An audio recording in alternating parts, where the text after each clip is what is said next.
big, big, big, big, big, big, big, big, big, very big.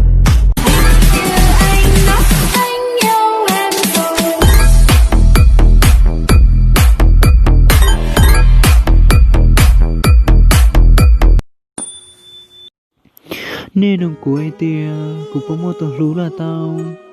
Của chê là thế thì mua lại tia xì, họ lú xưa chê, từ chỉ tao mua lên từ. Là tên rồi lại có mua cái trong xưa, ê là thế chỉ bỏ ai tia, dù chê thì tôi bè phèn trao. Từ chỉ mua lên từ, lú tia chỉ mua lên từ xa tao, ê là tế lên tới. Đâu rồi nơi mình dịu lắng đi, sự chia ly còn ai để thầm thì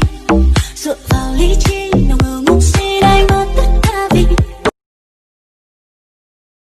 ai đoán được mình bao nhiêu tuổi, người đó là người yêu tôi.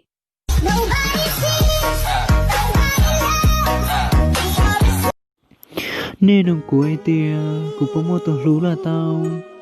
Của chê là thế thì mua lại tia xì, họ lú xưa chê, từ chỉ tao mua lên từ. Là tên rồi lại có mua cái trong xưa,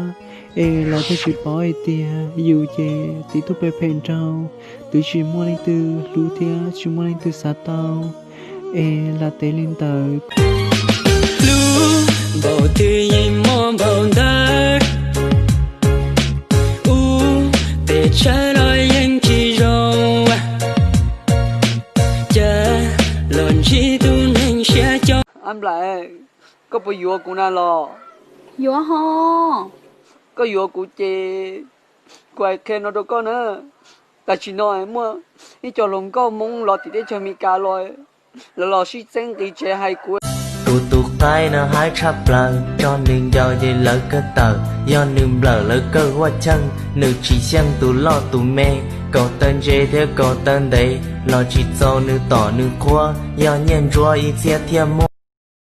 để có nhỏ có chỉ sao tỏ nhưng mà khi sẽ lưu đột suốt tu sẽ bùi yo mua tu sai dân suốt phong như tu mong tư họ tàu kế tuột sao nên trẻ tàu chỉ tuột sao hổ nên rõ giờ có hàng tàu kế phong như ra tuột ruột tu giờ yo mua tê tu lừa chỉ rong sai để isa bon chủ tàu à lừa tới chỉ lú cơ à giờ chủ bảo ra mua thế mẹ